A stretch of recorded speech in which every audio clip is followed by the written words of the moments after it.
আমার দাদা আমার মুখে হাত দেয়, বলে খবরদার, ওটা মানুষ না, ওইটা মানুষ না, ওইটা হইলো মুসলমান, খবরদার মানুষ বলবি না।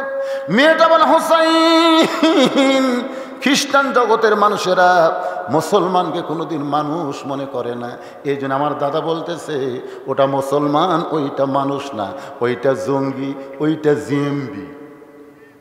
এই যে মাঝে মধ্যে জঙ্গি জিএমবি ধরা পড়লো না, আমার মেজো মেয়ে আমাকে বলতেছে আব্বু এই জঙ্গিরা কোন জঙ্গল থাকে, মানে বোঝেনি। প্রতিদিন যে কয় জঙ্গি ধরা পড়লো, আর কি সুন্দরবন থাকে না, কোথায় থাকে। তা আমি আমার মেয়েকে বললাম, মা যেদিন তোমার বাবা ধরা পড়বে না, সেই দিন এরকম বলবে বদরুশিদ নামে একটা জঙ্গি ধরা পড়ছে। যেই বলছি ভাই, আমার মেয়ে হাউমাউ করে কান্না শুরু করছে। আমি বললাম, মা কান্দো কেন? বলে বাবা আমি এতদিন মনে করতাম জঙ্গি মানে জঙ্গল থেকে বের হয়, কিন্তু এখন বুঝলাম কোরআনের যারা হক কথা কয় তাদেরকে বাতিল জঙ্গি জিএমবি বানায়। এরা মুসলমান নয় রে, এরা জঙ্গি, এরা জিএমবি। মেয়েটা কান্দার বলে হোসাইন 6 বছর বয়সে ঈমান কেমনে পাইলাম শোনেন। আমার দাদা বলতেছে ওটা মানুষ না রে, ওইটা হলো মুসলমান। আমি তখন বললাম, দাদু ভাই ওই মুসলমানকে নিয়ে আপনি কি খেলা খেলবেন? আমার দাদা বলে ওই যে তাকায় দেখ। আমি তাকায় দেখি আগুনের একটা চুলাই দাও দাও করে আগুন জ্বলতেছে। আমার দাদা বলতেছে ওই মুসলমানকে হাত পা বেঁধে ওই আগুনের চুলার মধ্যে ফেলে দিব, মুসলমান পুড়ে ছারখার হয়ে যাবে। আজকের খেলার নাম হলো মুসলমান মারার খেলা। আজকে খেলার নাম কি? আজকে খেলার নাম হলো গোটা বিশ্বে মুসলমান মারার খেলা শুরু হয়েছিল। জোরে কোন কথা ঠিক কিনা? আপনি যে দিকে তাকাবেন, সিরিয়ার দিকে তাকান, চেচনিয়া, বসনিয়া, আফগানিস্তান, কাশ্মীর, এমনকি মায়ানমার, এমনকি আপনি দেখবেন ইরাক, ইরান, সব দেশে মুসলমান একটা মারার খেলা, ফিলিস্তিনে মুসলমান মারার খেলা। জোরে কোন কথা ঠিক কিনা? গোটা বিশ্বে মুসলমান মারার খেলা। তখন কিন্তু কোনো আন্তর্জাতিক বিশ্ব কথা বলে নাই। এখন ইউক্রেনকে রাশিয়া ধরছে, কোনো মুসলমানের কথা বলা দরকার নাই, যা করার করবি। জোরে কোন কথা ঠিক কি না? আল্লাহর বান্দারা একটু মনোযোগ দিয়ে খেয়াল করবেন। মেয়েটা বলা হোসাইন 6 বছর বয়সে কেমনে ঈমান পাইলাম শোনেন। আমি তখন দাদু ভাইকে বললাম, দাদু ভাই ওই মুসলমানকে মাফ করা যায় না? এই মুসলমান মারার খেলা বন্ধ করে ওই মুসলমানকে কি মাফ করা যায় না? আমার দাদা বলতেছে 100 বার মাফ করা যায়। যদি মুসলমান একটা বারের জন্য বলে আল্লাহ রাসূল মানি না, সঙ্গে সঙ্গে চোখের বাঁধন খুলে দিব, হাতের হ্যান্ডকাপ খুলে দিব, পায়ের শিকল খুলে দিব। মেয়েটা বলে হোসাইন আমি 6 বছরের ছোট্ট মেয়ে চেয়ার থেকে উঠে গিয়ে ওই মুসলমানের সামনে বললাম, মুসলমান তুমি যদি বাঁচবার চাও তাহলে একটা বারের জন্য বলো আল্লাহ রাসূল মানি না। আমার দাদা তোমার চোখের বাঁধন খুলে দিবে, তোমার হ্যান্ডকাপ খুলে দিবে, তোমার পায়ের শিকল খুলে দিবে। যদি বাঁচতে চাও একটা বারের জন্য বলো আল্লাহ রাসূল মানি না। মেয়েটা বলো হোসাইন, মুসলমান সংস্বরে চিৎকার করে বলতেছে, রে ছোট্ট মেয়ে তোমার কাছে জীবনের দাম বেশি, কিন্তু একজন মুসলমানের কাছে জীবনের চাইতে ঈমানের দাম বেশি। দরকার হলে মুসলমান গোটা পৃথিবী ছাড়বে, কিন্তু এক মুহূর্তের জন্য আল্লাহ রাসূল ছাড়বে। সঙ্গে সঙ্গে আমার দাদা চিৎকার করে বলতেছে, আর দেরি করা যায় না। এতগুলো শক্তির সামনে একটা মুসলমান মাথা নত করল না। এরা হাত পাও বান্ধে উত্তপ্ত, আগুনের মধ্যে ফেলে দাও। মেয়েটা বলতে তো হোসাইন ওই মুসলমানকে যখন আগুনের দিকে নিয়ে যায় তখন আমি বললাম, দাদু ভাই আমি খেলা দেখতে চাই, তাই বলে মানুষ মারার খেলা আমি দেখব না। আমার দাদা বলতেছে দেখতেই হবে, অন্দর মহল থেকে তোরে নিয়ে এসেছি দেখানোর জন্য দেখতেই হবে। আমার বাম হাতখানা দাদা জোর করে ধরে রাখলো। যখন মুসলমানকে আগুনের দিকে নিয়ে যাচ্ছে আমি 2টা হাত দিয়ে আমি একটা জীবন্ত মানুষকে আগুনে পুড়ে ফেলবে দেখব না বলে এভাবে 2টা হাত দিয়ে যখন আমার চোখ ঢেকে ফেলেছি, এমন সময় সুন্দর একটা বাণী, হোসাইন এত সুন্দর বাণী আমি জীবনে কোনোদিন শুনি নাই। সেই বাণীটা হলো লা ইলাহা ইল্লাল্লাহু মুহাম্মাদুর রাসূলুল্লাহ। রাসূলুল্লাহ। মেয়েটা বলে, হোসাইন রে, এই সুন্দর বাণী আমার কানের মধ্য দিয়ে আমার কলিজার মধ্যে ঢুকে যায়। আমি তখন দেখতে পাই, যদিও দুইটা হাত আমার দুই চোখে, তারপরেও দেখতে পাই উত্তপ্ত আগুনের মধ্যে মুসলমানকে ফেলে দিচ্ছে, মুসলমানের খাঁচা আগুনের মধ্যে পড়তেছে, আর খাঁচার পাখিটা কে যেন ধরে সবুজ রঙের একটা বাগানে উড়াল দেয়। ওয়ালা তাকুলু লিমান ইউকতালু ফি সাবিলিল্লাহি আমওয়াতুন বাল আহইয়াউ ওয়ালাকিন লা তাশউরুন। হ্যাঁচকা টান দিলাম। আমার দাদা আমার হাত ধরেছে, কিন্তু এত শক্তি আমার ভিতরে, কারণ আগে আমি একলা ছিলাম, এবার আমার ভিতরে আল্লাহর ঈমান আছে। সুবহানাল্লাহ। হ্যাঁচকা যেই টান দিয়েছে, দাদার হাত খুলে গেছে, এক দৌড়ে মায়ের কাছে। মায়ের কাছে গিয়ে মেয়েটা বলতেছে, লা ইলাহা ইল্লাল্লাহ মুহাম্মদ রাসূলুল্লাহ। মা বলতেছে, তুই না তোর দাদার সঙ্গে খেলা দেখতে গেলি, এই মুসলমানের কলমা কোথায় পাইলি? তোর বাবা দাদা জানতে পারলে তোকে মাইরা ফেলবে। আমি তখন সাহস করে বললাম, মা, এ কলমাওয়ালারা কোনোদিন মরে না, সবাই মোরা পাউঁশ হয়ে যাবে, কিন্তু এই কলমাওয়ালারা কোনোদিন মরবে না। এক দৌড় এসে দেখি আমার দাদা শাহবাগের মিছিল করতেছে। জোরে কান, কিসের মিছিল? শাহবাগের মিছিল বোঝেন? আমাদের ঢাকায় একটা শাহবাগ আছে, যখন কাউকে ফাঁসি দেওয়া হয় তখন এই শয়তানের মিছিল শুরু করে দেয়। জোরে কোন কথা ঠিক কিনা?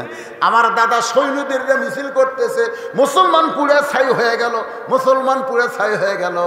আমি এতগুলো সৈন্যর ভিতরে আমার দাদার সামনে গিয়ে বললাম, দাদা, ইমানের বল কারে কয় দেখেন। দাদা, কানার ভাগ্যে ধন মিলে না, সামনে পড়ে আছে সোনা, কানা দেখতে পায় না, মাটি মনে করে ফাইলা দেয়, হাতে তুলে নেয় না, কানার ভাগ্যে ধন মিলে না, হাইরে কপাল মন্দ। আপনারা বাংলা পড়া পারেন, ইংরেজি পড়া পারেন, যে কোরআন শব্দ হারি না বাবা, এই চারটে একসাথে উঠে আশ্চর্য ধরনের কথা, কেবল এরকে দৃষ্টান্ত দিচ্ছে, আর এই সময় এরা উঠলো কে রে? আরে এই এরা কোন মাথার সাথে কাচ্ছে রে? না না, একজন উঠলে তাও একসাথে জামাত ধরে উঠছে। সুবহানাল্লাহ। এরকে জামাত খুব মজবুত, বুঝলেন? খুব মজবুত। কি বেজার হচ্ছেন আপনারা? বলেন তো, বাংলা ইংরেজি ঘটঘট করে কয় কি কয় না? যে কোন শব্দ হয় দেখে ঠিকই, কিন্তু হাইরে কপাল মন্দ, মানে চোখ আছে কিন্তু হাইরে। প্রতি অক্ষরে 10টা করে লিখি। যখন প্রথম আয়াত নাজিল হচ্ছে, ইকরা, রাসূল বলেছেন পড়বো না, ফেরেশতা জিবরাইল বলে পড়েন, আল্লাহ নবী বলেন পড়বো না, ফেরেশতা জিবরাইল বলেন পড়েন, নবী বললেন জিবরাইল বারবার পড়তে কও, কি পড়বো সেটা কেন বলো না? কারণ দুনিয়াতে বহু পড়া আছে, একজন মুসলমান সব পড়া পড়বে না, যেই পড়া চরিত্র গড়ায় সেই পড়ায় পড়তে হবে, ঠিক কি না? এই মাদ্রাসা এসে দেখবেন ছোট্ট একটা বাচ্চা পেশাব করে 4 লিখা শূন্য দিচ্ছে, মারছে দৌড়। আমি দৌড়ে গিয়ে ধরে বললাম, এটা কি করলি? কি করলি? পেশাব তো 40 লিখলি কেন? চাচা আজকে পেশাব কম থেকে 40 লিখছি, যেদিন বেশি হবে না 100 লাগবে। আমি বললাম, কোন ক্লাসে পড়িস? ক্লাস 2-এ পড়ি। তো কেমনে পেশাব করা লাগে তোর স্যার শিখাইনি? এই কীভাবে পেশাব করা লাগে তোর স্যার শিখাই নাই? তখন চাচা কি দেখুন, প্রাইমারি পেশাবখানা যায় দেখি আমার স্যারই খাড়া হয়ে পেশাব করে। চাচা, আমার স্যারই খাড়া হয়ে করে, ওর স্যারই খাড়া হয়ে মারে, কারণ স্যার জানে ওর যে শিক্ষা দেওয়া হচ্ছে একদম বাগডম ঘোড়াডম সাজা ঢাক বললো ঝাঁঝর বাজা, পেশাব কি পায়খানা করতে করতে পড়া যাবে, পড়া যাবি না? আর আলিফ বা তাসা এটা কি? এটা পেশা পবিত্র না হয়ে ধরা যাবে না। হাইরে কপাল মন্দ, চোখ থাকিতে অন্ধ। আজকে এই কোরআনের মাহফিলে বসে আল্লাহর কোরআনকে ভালোবাসেন এরকম কোন কোন আল্লাহর বান্দা আছে? আল্লাহকে একটু হাত তুলে দেখেন। লিল্লাহে তাকবীর, হাত নামান। এই কোরআনের জন্য ডাক আসতে পারে, কোরআনের জন্য রাস্তায় বের হওয়া লাগতে পারে, কোরআনের জমিন বাংলাদেশ আবার প্রতিষ্ঠা করা লাগতে পারে। জোরে কোন কথা ঠিক কিনা? রাজি আছেন? এই রে, জান দিতে হবে, মাল দিতে হবে। আজকে সব শুনলেন যে প্রাইমারি, হাই স্কুল, মাদ্রাসা সব জায়গায় সরকার টাকা দেয়, আর এই মাদ্রাসা দেয় না কেন? এটা আপনাকে জন্যে আল্লাহ বরাদ্দ রাখছে। তোরা যতদিন থাকবি এই মাদ্রাসা ততদিন টিকবি। আলহামদুলিল্লাহ নাহমাদুহু ওয়া নাস্তাঈনুহু ওয়া নাস্তাগফিরুহু ওয়া নু'মিনু বিহি ওয়া নাতাওয়াক্কালু আলাইহি ওয়া নাউযু বিল্লাহি মিন শুরুরি আনফুসিনা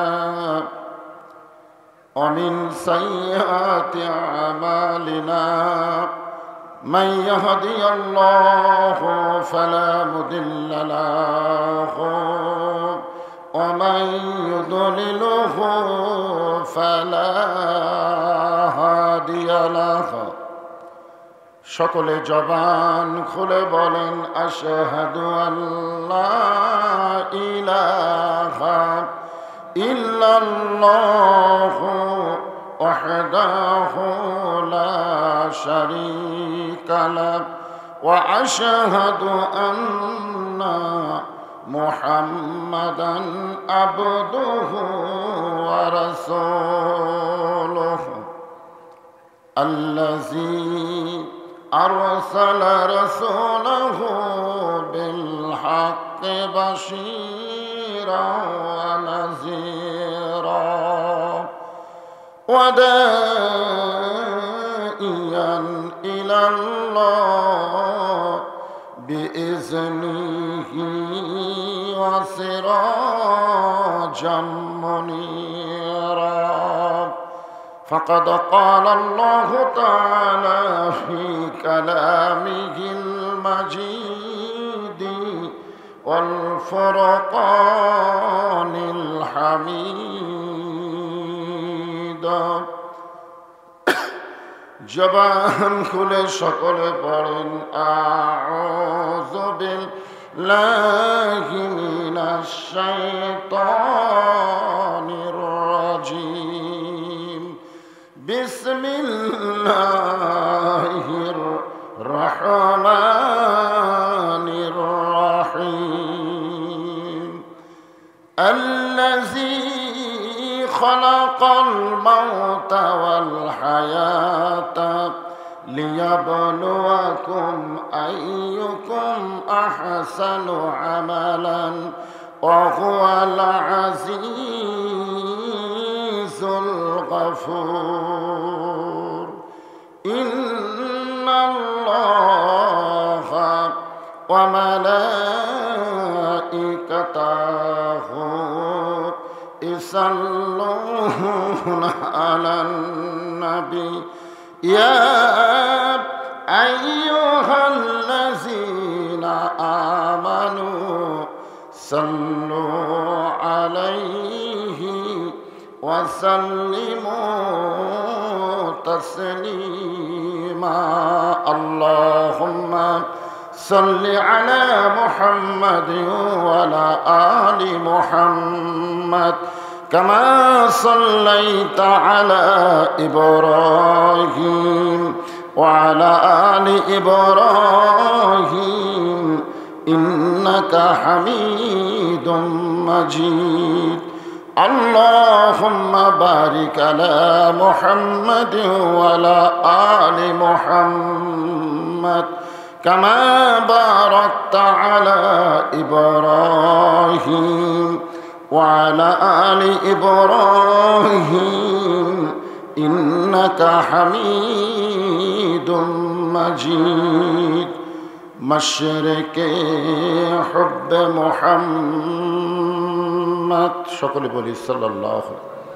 मतलाए दीवानी माँ मतलाए खुर्शीद इश्कास सीनाए सोजानी माँ बलागल उला बिकमालिही कशाफत दुजा बिजमालिही حسنت جميع خصاله صلوا عليه وآله اللهم آمين জান্নাতের বাগান থেকে জান্নাতি মানুষদেরকে নিয়ে আমি গুনাহগার তোমার রহমতের দরজায় দোকানা হাত তুলেছি আল্লাহ। হাসরের ময়দানে জাব্বার আর কাহার নামে রূপ নিয়া তুমি যখন বিচার শুরু করবে, তোমার সামনে দাঁড়ায়া সমস্ত নবীরা নাফসি নাফসি বলে কাঁদতে থাকবে। এমন কঠিন অবস্থা হাসরে হবে, সেদিন সমস্ত নবী তার উম্মতকে ভুলে যাবে, শুধু বলবে আল্লাহ আমার কি হবে, আমার কি হবে। একমাত্র দরদি নবী শাফাতের কান্ডারি ইয়া রব্বে হাবলি উম্মতি বলে সেজদায় পড়ে যাবে। সেই কঠিন মুসিবতের সময় আজকের এই মাহফিলকে ওসিলা করে আমাদের সবাইকে রাসূলের উম্মতের কাতারে আল্লাহ কবুল করে নিও। সুবহান রাব্বিকা রাব্বিল ইজ্জাতি আম্মা ইয়াসিফুন ওয়া সালামুন আলাল মুরসালিন আলহামদুলিল্লাহি রাব্বিল আলামিন। লা ইলাহা। এখানে একটা টিস্যু বক্স রাখবেন, একটা ফ্যান লাগবে। হ্যাঁ জান। লা ইলাহা ইল্লাল্লাহ।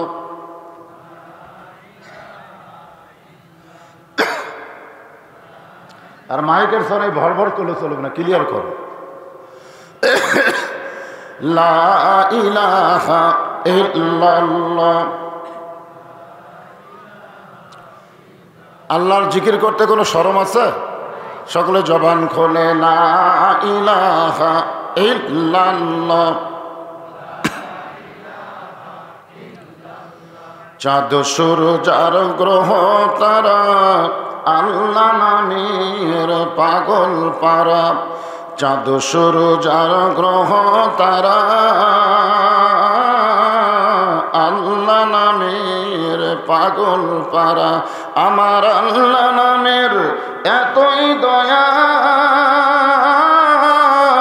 আল্লাহ নামের এতই মায়া, লুকিয়ে রাখছেন হে আল্লাহ। লা ইলাহা ইল্লাল্লাহ। সকলে মহব্বতে লা ইলাহা ইল্লাল্লাহ। যার দিলে আছে আমার আল্লাহর ভয়, মনে আছে আল্লাহর ভয়, যার দিলে আছে আল্লাহর ভয়। আল্লাহ আল্লাহ সব সময় আহারানিদের ভালো লাগে না, এই দুনিয়া ভালো লাগে না, ভালো লাগে শুধু আল্লাহ। লা ইলাহা ইল্লাল্লাহ। এই মুহূর্তে আমার সামনে যারা বসে আছেন, জিনাদেরকে আল্লাহ দয়া করে রহম করে আজকের এই জান্নাতের বাগানে কবুল করলেন। এত টানে না রে বা, মুখ লাগাতে তো কথা বলা যাবে না। জিনাদেরকে আল্লাহ তাআলা অত্যন্ত পছন্দ করে আজকের এই জান্নাতের বাগানে কবুল করলেন। আমি আমার অন্তরের অন্তঃস্থল থেকে আপনাদের সবাইকে শুভেচ্ছা জ্ঞাপন করছি। সম্মানিত মা বোনেরা, যিনারা পর্দার অন্তরালে বসে কোরআন হাদিসের আলোচনা শুনতেছেন, তাদেরকেও শ্রদ্ধা জ্ঞাপন করে এই মুহূর্তে জানতে চাচ্ছি আপনারা সকলে কেমন আছেন। আলহামদুলিল্লাহি রাব্বিল আলামিন। যে আল্লাহ শারীরিক সুস্থতা দান করে, মানসিক আসলে আমাদের শরীর ভালো আছে। বর্তমান সরকার আমাদের শরীরকে সুস্থ রাখার জন্য নানা রকম চেষ্টা করতেছেন। এই করোনার কথাই ধরেন, গোটা পৃথিবীর মধ্যে সবচাইতে কম মানুষ মনে হয় আমাদের বাংলাদেশই মরছে এই করোনা হয়ে, মাত্র 3 বছরে 29,000। অথচ এই করোনাকে মহামারী নাম দিয়া যত রকমের চেষ্টা তদবির বর্তমান সরকার করেছেন, একটাই মাত্র কারণ, আমরা যেন সুস্থ থাকি। ঠিক কিনা বলেন? আমাদের শরীরকে সুস্থ রাখার জন্য প্রত্যেক উপজেলায় উপজেলায় একটা করে হাসপাতাল আছে, আছে না নাই? এমনকি প্রত্যেক ইউনিয়নে একটা করে কমিউনিটি সেন্টার আছে। নানাভাবে সরকার আমাদের শরীরকে সুস্থ রাখার জন্য চেষ্টা করতেছে, কিন্তু আমাদের মনের খবর কি? না, শরীর তো মাশাআল্লাহ, কিন্তু মনের খবর কি? সুবহানাল্লাহ না নাউজুবিল্লাহ। আপনাদের কাছে তাফসীর করার পূর্বে একটা প্রশ্ন, সে প্রশ্নটা হলো, শরীরের গুরুত্ব বেশি না মনের গুরুত্ব বেশি? আপনাদের কাছে কোনটার গুরুত্ব বেশি, শরীর না মন? মন ভালো যার সব ভালো তার, শরীর ভালো যার সব ভালো তার, এই কথা কিন্তু কেউ কয় না। তো বর্তমানে আমাদের শরীর মাশাআল্লাহ, কিন্তু মনটার খবর নাউজু বিল্লাহ। কেমনে? আমি আল্লাহর কোরআন থেকে আপনাদের দেখায় দিব। দেখবেন হিয়া তাজা মোটা মানুষ, একেবারে সেই রকম জোয়ান তাগড়া, আপনাদের গ্রামের নাম তো জোয়ানপুর, জোয়ান তাগড়া একটা মানুষ তেলা পোকা দেখে ভয় করে, আছে না নাই? তেলা পোকা দেখলে ভয়ে দৌড় দেয়। আবার চিকন চাকন একটা মানুষ বিষাক্ত সাপ নিয়ে খেলা করে। আপনারা বলেন তো, এটা কি দেহের জোরে না মনের জোরে?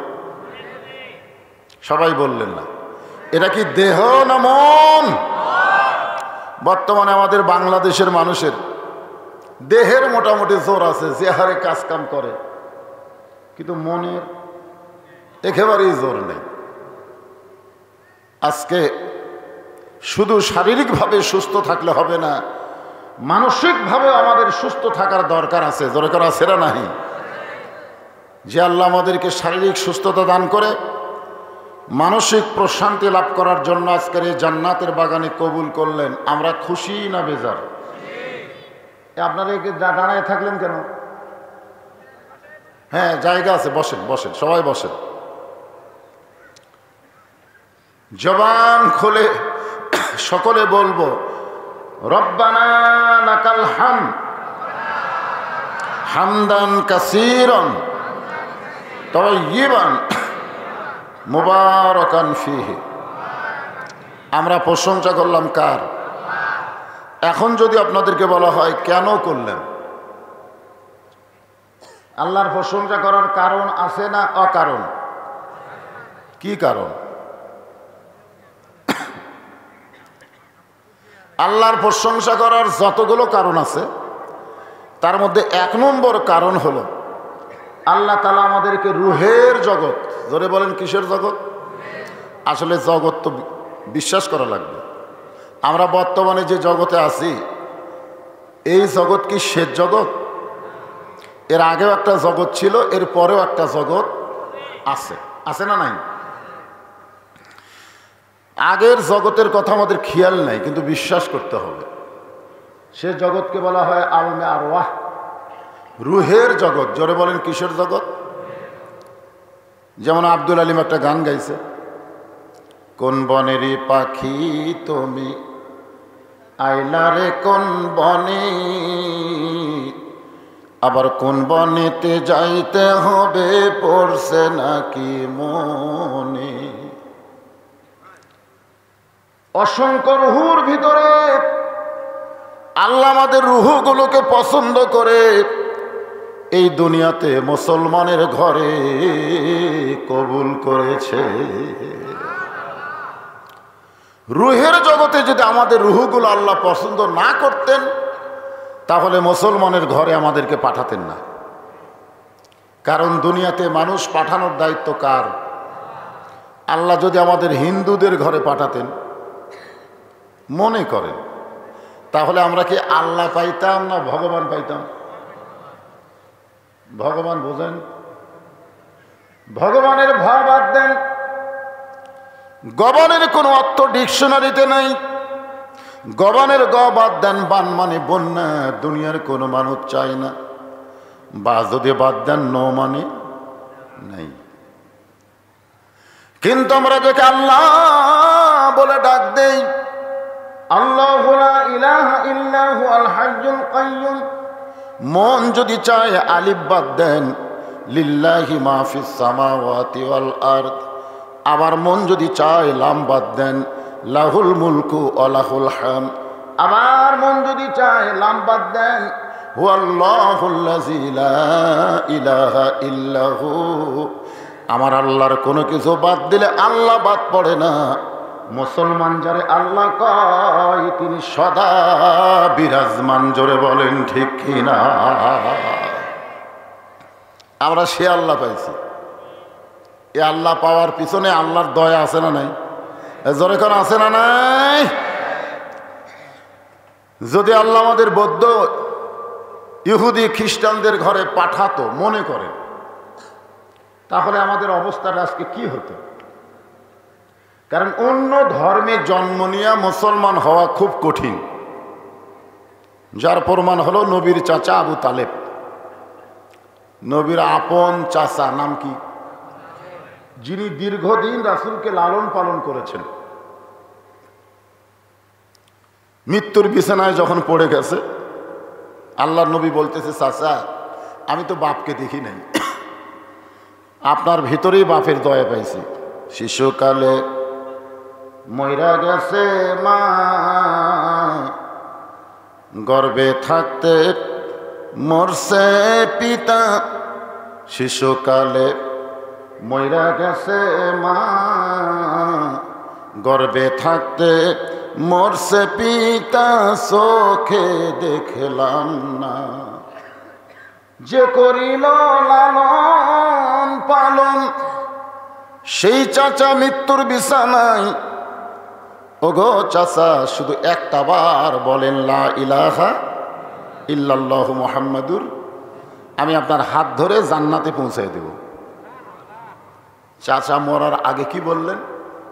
যে মরি যখন যাচ্ছে বাবা, বাপ দাদার ধর্ম ছাড়বো না। এ কথার দ্বারা প্রমাণ হলো অন্য কোনো ধর্মে জন্ম নিয়ে মুসলমান হয়ে মরা খুব কঠিন।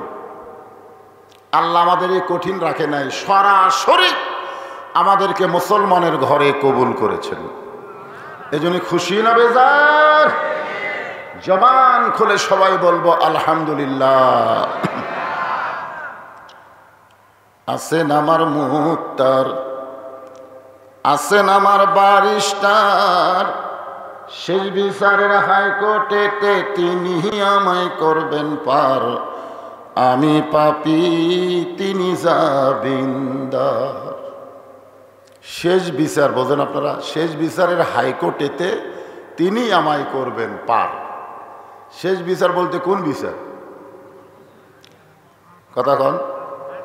আমাদের বাংলাদেশে বিচার আছে না নাই? জোরে বলেন। আমাদের বাংলাদেশের বিচারে পরিমনের মতো নষ্টা নারী জামিন পায়, আর আলেম ওলামারা বিনা দোষে থাকে জেলখানা। এইটা হলো আমাদের বাংলাদেশের বিচার। বাংলাদেশে অন্যায়কারীরা ছাড়া পায়, যারা অন্যায় করে নাই মিথ্যা দোষে তাদের জেলখানায়। জোরে খান কথা ঠিক কিনা? আমি বাংলাদেশের বিচারকে বিচার মনে করি না। আমাদের সকলকে বিশ্বাস করতে হবে একটা বিচার আছে, আছে না নাই? সেটা কোন বিচার? শেষ বিচারের হাইকোর্টেতে, শেষ বিচারের হাইকোর্টেতে তিনি আমায় করবেন পার। এই তিনি হলেন মুহাম্মাদুর রাসূলুল্লাহ সাল্লাল্লাহু আলাইহি সাল্লাম। আমরা যখন আসামি হব, আল্লাহ যখন হাকিম হয়ে বিচার শুরু করবেন, ওই সময় আমাদের নবী উকিল হয়ে, বারিস্টার হয়ে আমাদেরকে জাবিন করে জান্নাতে নিয়ে যাবে। এমন একজন নবীর উম্মত হওয়াতে খুশি না বেজার? তাহলে জবান খুলে আর একবার বলবো আলহামদুলিল্লাহ।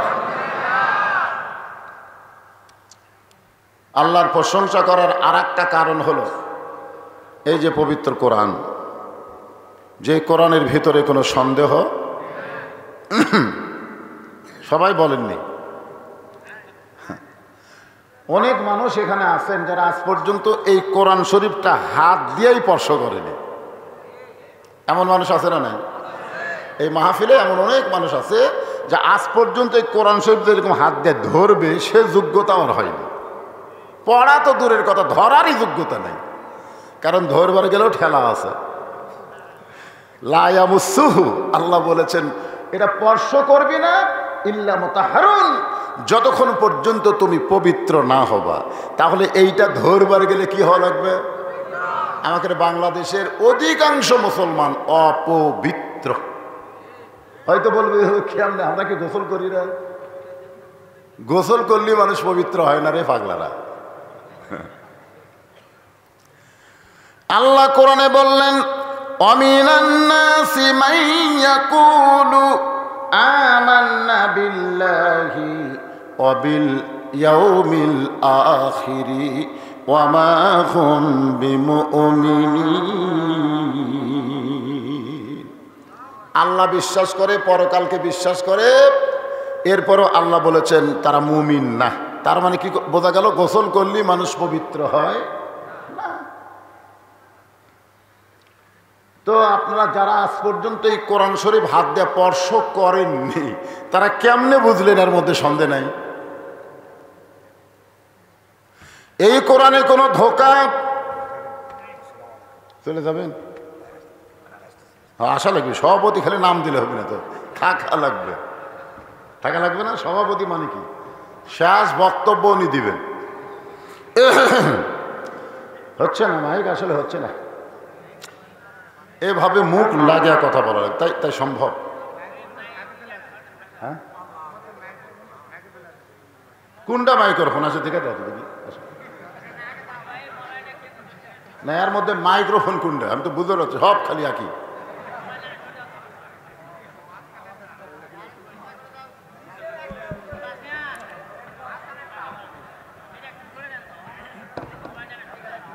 এটা এটা একটা তো কথা টানে না, এবারে ভ্যার ভ্যার ভ্যার করে রে।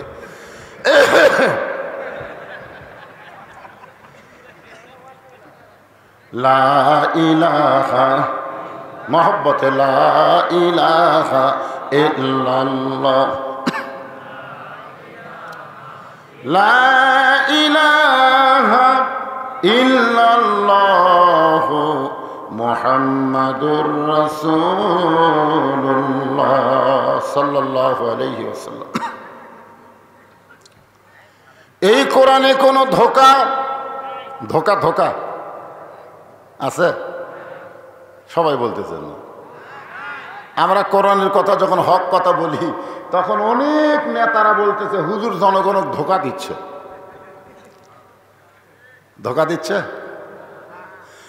যারা বলে ধোঁকা দিচ্ছে তারা কোরআন স্পর্শ করে না, কোরআন পড়ে না, কোরআন মানার আন্দোলন করে না। এরাই এরকম আবল তাবল কথা বলে। জোরে কোন ঠিক কিনা? এই কোরআনে কোনো সন্দেহ, এই কোরআনে কোনো ধোঁকা, এই কোরআনে কোনো ভেজাল। মাশাআল্লাহ।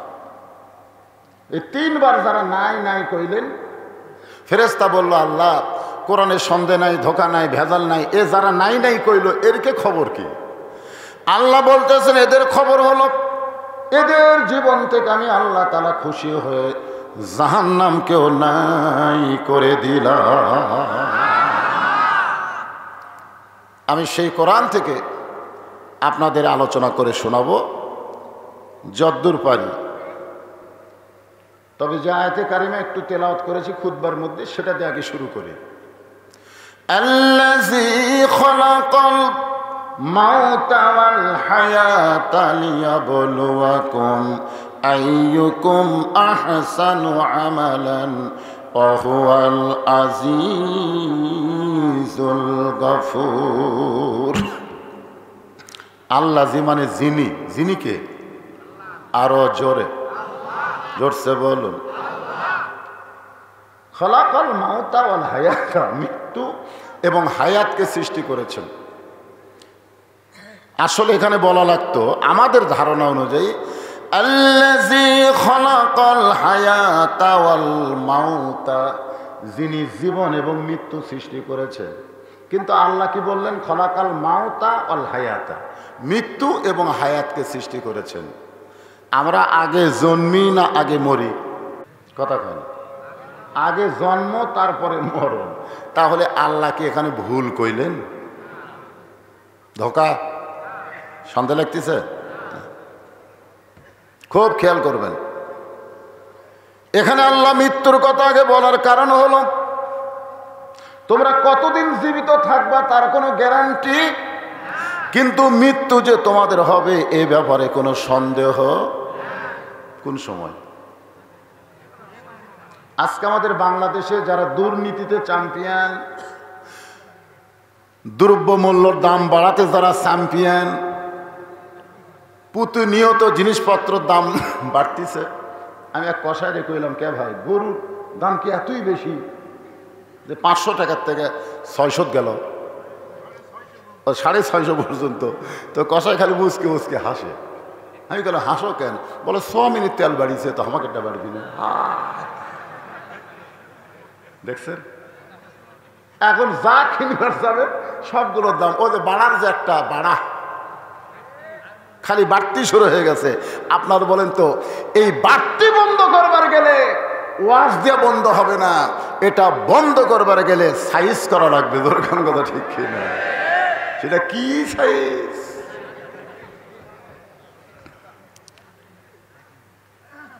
একটু মনোযোগ দিয়ে শুনবেন। আল্লাহকে মৃত্যুর কথা বললেন, তারপরে জীবনের কথা বলার পেছনে কারণ হলো তোমরা বেঁচে আছো তার কোনো গ্যারান্টি নাই। যে কোনো সময় তোমাদের মৃত্যুর গ্যারান্টি আছে না নাই? এখান থেকে বাড়ি যাওয়ার কোনো গ্যারান্টি, কিন্তু কবরে যাওয়ার গ্যারান্টি। হ্যাঁ, আমরা কবরে যাওয়ার গ্যারান্টি খেয়াল করি না, খালি বাড়ি যাওয়ার চিন্তা করি। চলতে পথে 2 দিন থামিলাম, যাবার কালে একজন আরো দেখা না পাইলাম। ও আমার সাদের মালা যায় রে ছিঁড়ে, রইব না আর বেশি দিন তোদের মাজারে। আল্লাহ বললেন তোমাদের পরীক্ষা করা হবে, লিয়াবলুয়াকুম, তোমাদের পরীক্ষা করা হবে। দুনিয়াতে তোমাদেরকে এমনি এমনি পাঠানো হয় নাই। দুনিয়া হলো তোমাদের পরীক্ষার জায়গা। জোরে কোন কিসের জায়গা? আইয়ুকুম আহসানু আমালা, সেই পরীক্ষার সাবজেক্ট হলো সুন্দর আমল। আহসানু আমালা, কি আমল? হ্যাঁ, একটু শুরু রাখতে হাহো করা লাগবে ভাইরে। সুন্দর আমল। এখন আমরা বাংলাদেশের মুসলমানেরা সুন্দর আমল করতে চাই। জোরে কোন চাই কি চাই না? কিন্তু সুন্দর আমল করার পরিবেশ যদি না পাই, সুন্দর আমল করবার গেলে সুন্দর একটা পরিবেশ লাগবে। জোরে কোন কি লাগবে? সুন্দর একটা পরিবেশ যদি তৈরি করতে চাই তাহলে সুন্দর একটা সমাজ লাগবে। সুন্দর একটা সমাজ যদি তৈরি করতে চাই তাহলে সুন্দর একটা রাষ্ট্র লাগবে। জোরে কোন কি লাগবে? সুন্দর একটা রাষ্ট্র যদি বানাবার চাই তাহলে ৭২-এর সংবিধান দেওয়া হবে না, আল্লাহর কোরআনের সংবিধান লাগবে। জোরে কোন ঠিক কিনা? আমরা আমাদের বাংলাদেশকে সুন্দর করবার চাই ৭২-এর সংবিধান দিয়ে। যে সংবিধান মানুষ তৈরি করেছে সেই সংবিধান দিয়ে মানুষ ভালো হতে পারে না। যিনি মানুষকে সৃষ্টি করেছেন সেই স্রষ্টার সংবিধান লাগবে। জোরে কোন কথা ঠিক কিনা? শান্তি খুঁজলেই শান্তি পাওয়া যাবে না ভাইজান। এখন মনোযোগ দিয়ে কথাগুলো শুনবেন। যে কোরআন থেকে আপনারা আলোচনা শুনবেন, তাফসির শুনবেন, এই কোরআন খালি তেলাওয়াতের কিতাব, এই কোরআন খালি ওয়াজ শোনার কিতাব। আল্লাহ বলেছেন সামিনা ওয়া তানা, শুনতে হবে আমল করার নিয়তে। এই কোরআন আমাদেরকে কতদূর পর্যন্ত নিয়ে যাবার পারে, এই কোরআন কোথা থেকে কোথায় নিয়ে যাবে, মুসলমান হিসাবে একবার কোরআন দেখার দরকার আছে না নাই? অনেক দিন পরে মহাদ্বীপপুর এই জোয়ানপুর মাহফিলে এসে আমি আপনাদেরকে আল্লাহর কোরআন একটু দেখাবার চাই।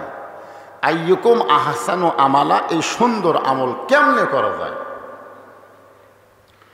গভীর রাত্রে মরুভূমির ভিতরে অর্ধ পৃথিবীর খলিফা হযরত ওমর কাঁদতেছে। মরুভূমির ভিতরে যে মানুষটা কান্দে তিনি হলেন অর্ধ পৃথিবীর খলিফা, নাম হলো তার হযরত ওমর। জোরে কর নাম কি? এমন সময় একজন সাহাবী নাম হলো আবু যর গিফারি।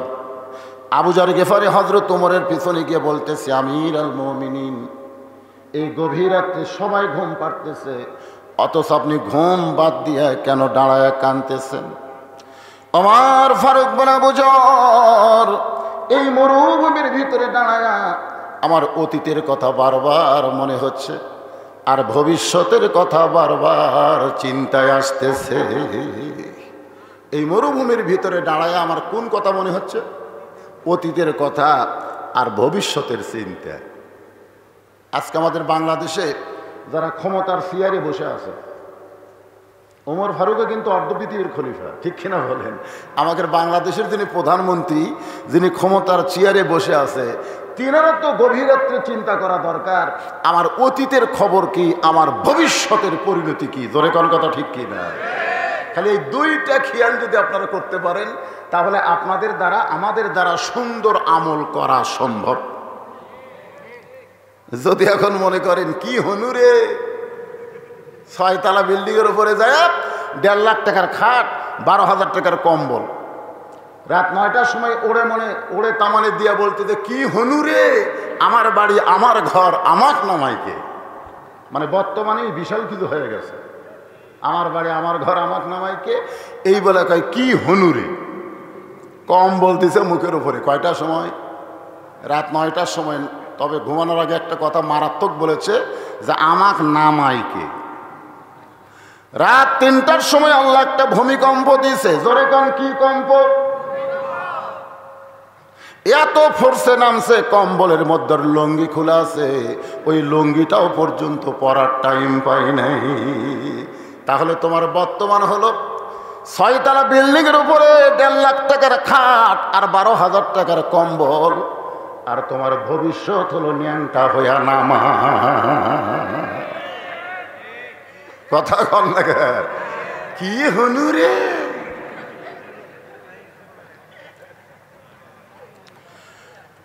ওমর ফারুক বলতেছে, আবু যর, অতীতে আমি উঠের রাখাল ছিলাম, অতীতে আমি উঠের রাখাল ছিলাম। জোরে কোন কি ছিলাম? যখন উঠ চড়ানোর পরে বাড়িতে যাইতাম, আমার বাবা মাথার চুল টেনে বলতো, ওমর,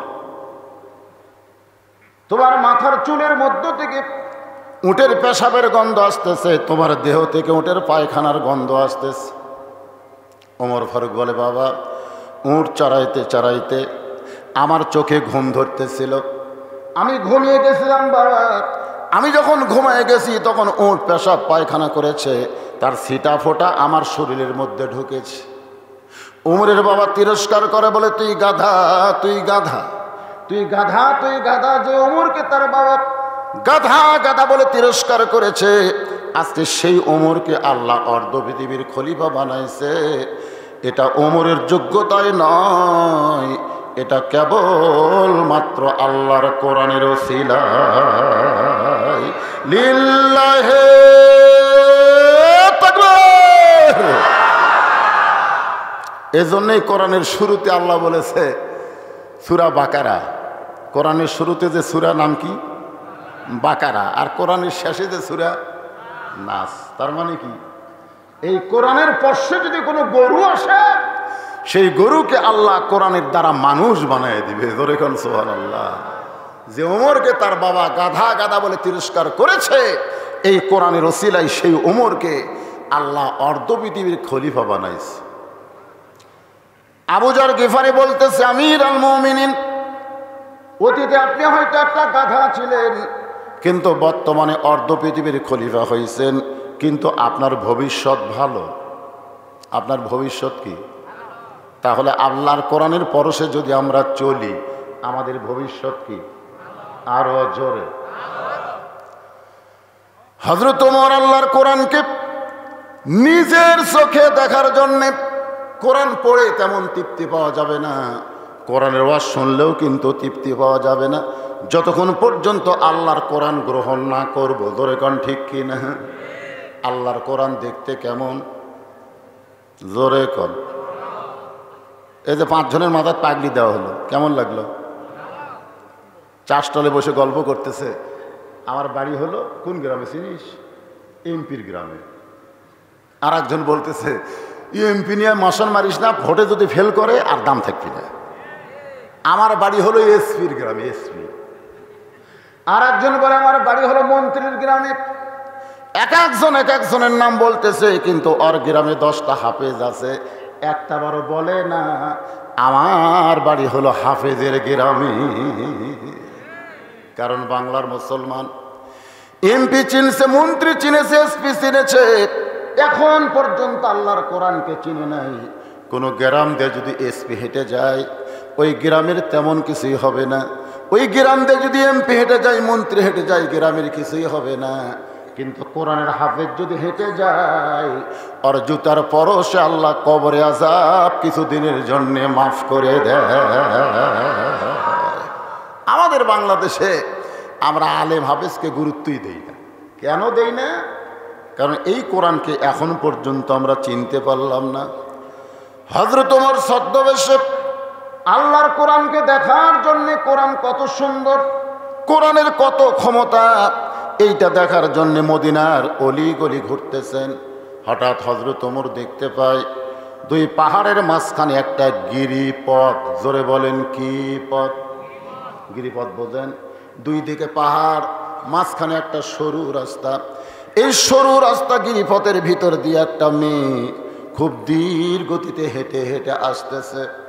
একটা মেয়ে খুব ধীর গতিতে, মেয়েরা যখন রাস্তা চলবে তখন তারা জোরে চলতে পারবে না, এদের গতি হবে ধীরে। জোরে কোন কি?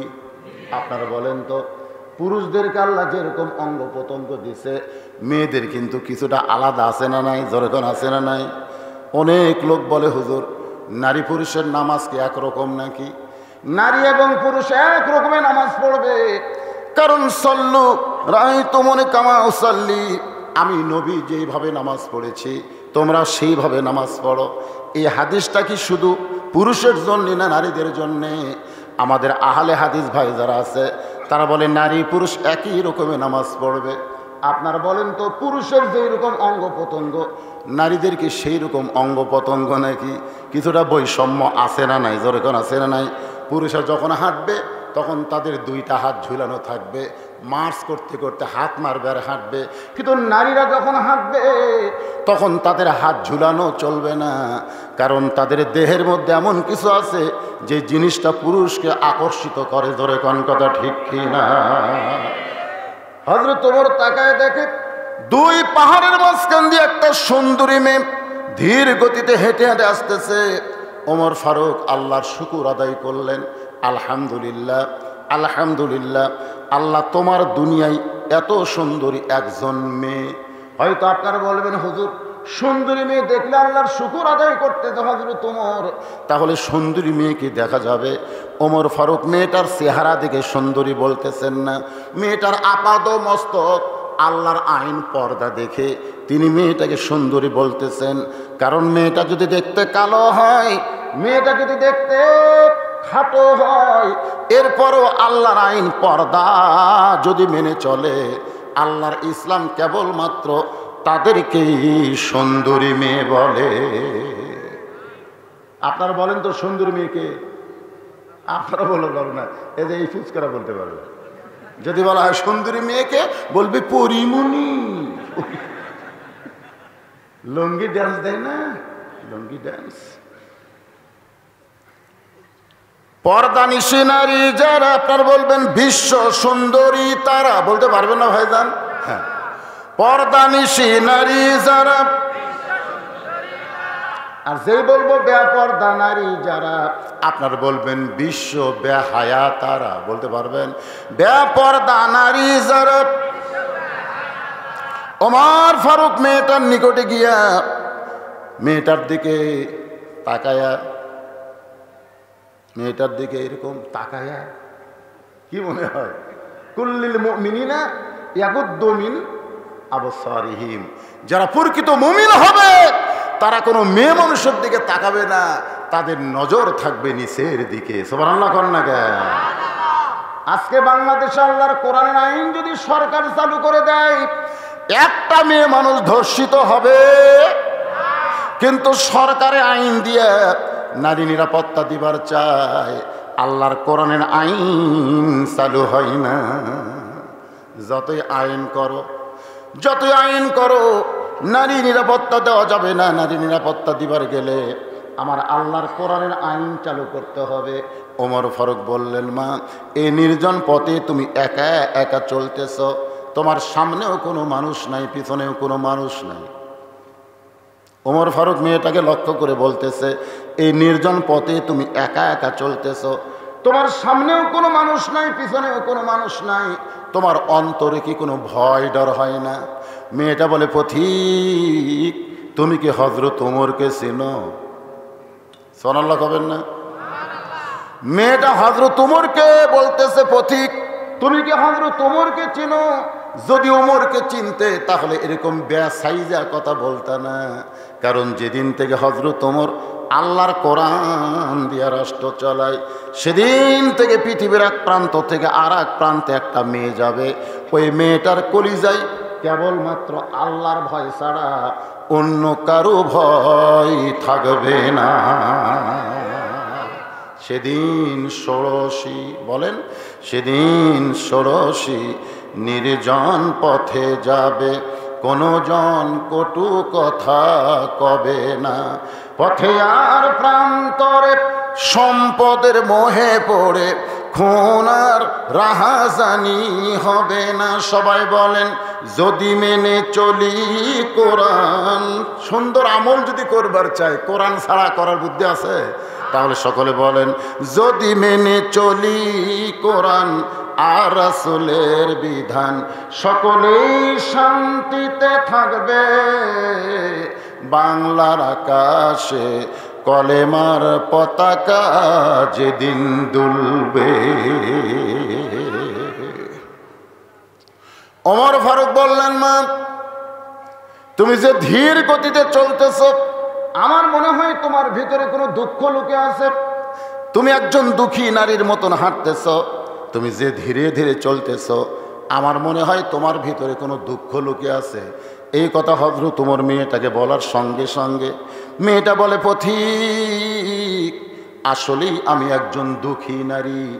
আজকে 6 দিন হলে হযরত ওমরকে আমি খুঁজে বেড়া। মেয়েটা বলতেছে, পথিক, আসলেই আমি একজন দুঃখী নারী, আজকে 6 দিন হলে হযরত ওমরকে আমি খুঁজে বেড়াই। ওমর ফারুক বলতেছেন, মা, তুমি কি পাগলি নাকি? যে ওমর অর্ধ পৃথিবীর খলিফা, সেই ওমরকে 2 পাহাড়ের মাঝখানে খুঁজতেছ। ওমরকে যদি পাবার চাও তাহলে বঙ্গভবনে যাও, ওমরকে যদি পাবার চাও তাহলে রাষ্ট্রভবনে যাও, সংসদ ভবনে যাও। 2 পাহাড়ের মাঝখানে ওমরকে খোঁজো। ওমর কি উট ছাগল নাকি যে 2 পাহাড়ের মাঝখানে তুমি তারে খুঁজে পাবা? মেয়েটা বলে, পথিকরে, তুমি জানো না, যেদিন থেকে আল্লাহর কোরআন দিয়ে রাষ্ট্র চলবে, সেদিন থেকে নেতা খোঁজা লাগবে না, নেতারাই দুঃখী মানুষকে খুঁজে বেড়াবে। লিল্লাহে তাকবীর। লিয়াবলুয়াকুম আইয়ুকুম আহসানু আমালা। সুন্দর আমল কি?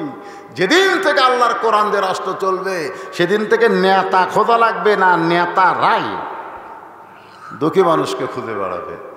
আমার বিশ্বাস 6 দিন হলে হযরত ওমরকে খুঁজতেছি, আর 1 দিনের মধ্যেই পেয়ে যাব ইনশা। কয়দিন হলে খুঁজতেছে? আর এক আধ দিন, আমার ইমান বলতেছে আর এক আধ দিনের মধ্যে হজরত ওমরকে পেয়ে যাব। আপনার বলেন তো মেয়েটা হজরত ওমরকে পাইছি কি পাই নাই? ওমর ফারুক বললেন, মা, আল্লাহ তোমার ইমানের বিজয় দিয়েছে, আমি হইলাম সেই ওমর। মেয়েটা বলতেছে, আমিরুল মুমিনিন, তাহলে আপনি চোরের মতন একা একা কেন ঘুরতেছেন? অর্ধ পৃথিবীর খলিফা হইয়া চোরের মতো একা একা কেন ঘুরতেছেন? আপনার কি চামচা নাই? জোরে কোন কি নাই?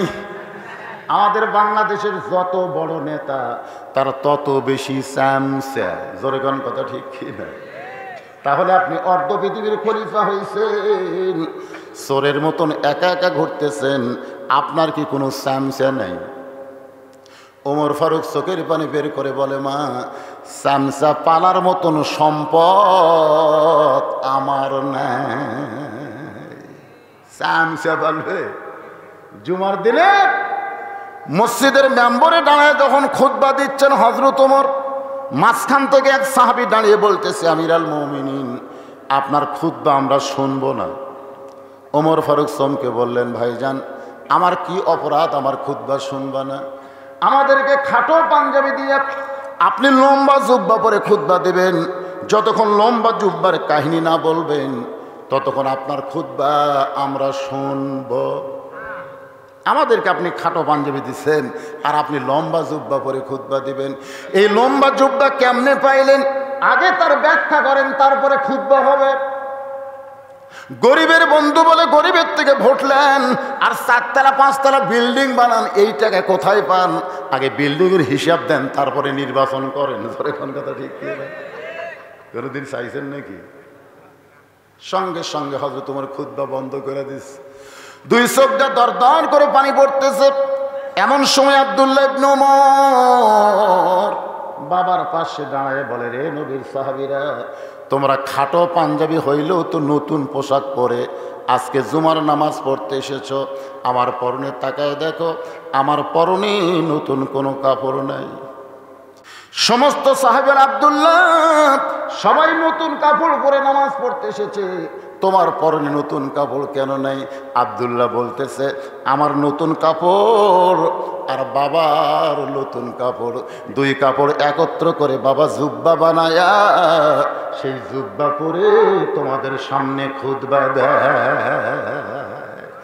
সমস্ত সাহাবীরা কান্দের বলে, আল্লাহর কোরআন দিয়ে যখন রাষ্ট্র চলবে, লিয়াবলুয়াকুম আইয়ুকুম আহসানু আমালা, তখন নেতাদের কাছ থেকে এমন সুন্দর আমল জনগণ দেখতে পাবে।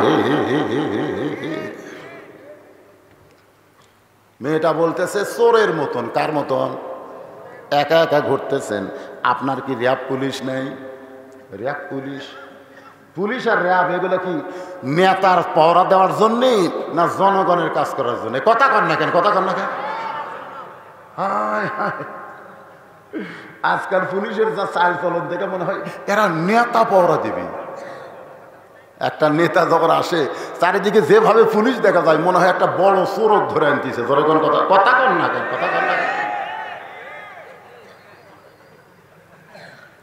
আল্লাহর বান্দার একটু মনোযোগ দেবেন।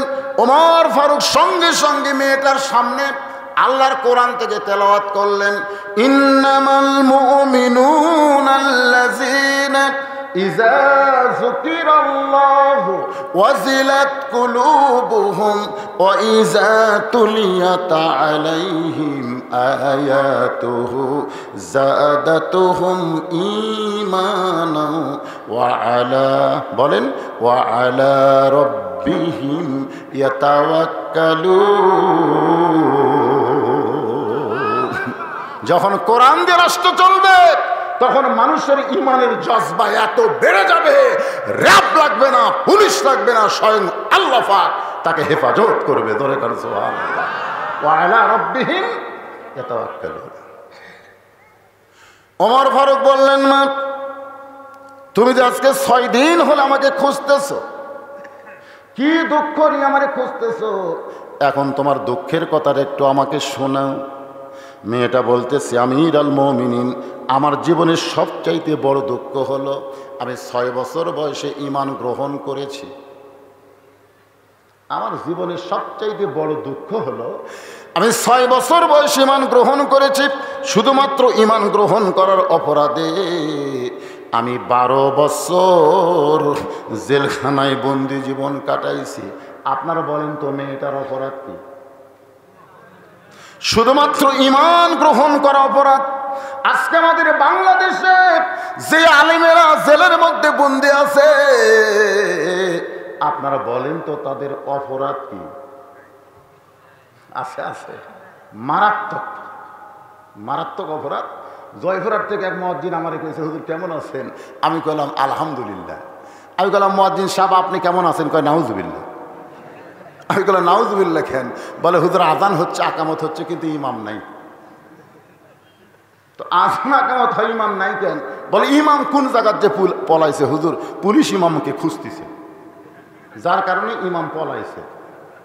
তা আমি কইলাম পুলিশ ইমামকে কেন খোঁজে? ইমাম কি হিরোইন বেছে? ইমাম কি গাঁজা খায়? ইমাম কি সুদের ব্যবসা করে? মুয়াজ্জিন বলে হুজুর আজে বাজে কথা বলেন কেন? আমাদের 3 পাড়ার মতন ইমামের চাইতে ভালো মানুষ কেউ নেই। তার মানে সেই ভালো মানুষকে পুলিশ খোঁজার কারণ কি? মুয়াজ্জিন কয় আমি তো জানি না হুজুর। আমি জানা লাগবে রে ভাই, তুমি আজান দাও, খালি আজান দিলে হবে? একটু জানার দরকার আছে না নাই? দরকার আছে না নাই? মুয়াজ্জিন 2 দিন পর আমাকে বলছে যে হুজুর ইমামের মারাত্মক দোষ আছে। এই তো যে সমস্ত আলেমেরা জেলখানায় বন্দি আছে ওদের মারাত্মক দোষ আছে। তা আমি কইলাম ভাই সে মারাত্মক দোষটা কি? মুয়াজ্জিন বলতেছে মারাত্মক দোষ হলো ইমাম বিশ্বাস করে শুধু মসজিদ আল্লাহর ঘর নয়, গোটা বাংলাদেশ আল্লাহর। আপনার কোনতে এই বিশ্বাস কি ইমামের খুবই খারাপ? ইমাম বিশ্বাস করে শুধু মসজিদ আল্লাহর নয়, গোটা বাংলাদেশ আল্লাহর। শুধু মসজিদ ভালো রাখলে হবে না, গোটা বাংলাদেশকে ভালো রাখতে হবে। আর গোটা বাংলাদেশকে ভালো রাখতে গেলে মানুষের আইন দিয়ে ভালো করা সম্ভব না, আল্লাহর আইন দিয়ে ভালো করতে হবে। ইমাম গোপনে গোপনে আল্লাহর কোরআনের দল করে, এই খবর কে যেন থানায় দিছে। তখন থেকে পুলিশ ইমামকে খুঁজতেছে। ইমামের মারাত্মক দোষ হলো ইমাম আল্লাহর দল করে। কথা কন না, বোবা শয়তান হয়ে মরবেন। কথা কন না, বোবা শয়তান। মরার আগে মাস্টার ডেবে দেবি রে, মাস্টার ডেবে দেবে। হাত পাও সব ঠিক থাকবে, কিন্তু জবান থাকবে না। সবাই এসে দেখবে আর বলবে হাত লড়ে, পা লড়ে, চোখ লড়ে, এই মুখ লড়াই দেখে। তার মানে যে ঠিক কর না, যে এদিন ডেবে দেবে। আল্লাহ রাসূল বলেছেন কোন ব্যক্তি সারা জীবন যদি পাপ করে আর মরার আগে কলমা কইতে কইতে যদি মারা যায়, শুধু এক কলেমা উচ্চারণ কারণে তার জীবনের সব পাপ আল্লাহ মাফ করে দিবে। তো সুবহানাল্লাহ তো ভালোই জোরে করে।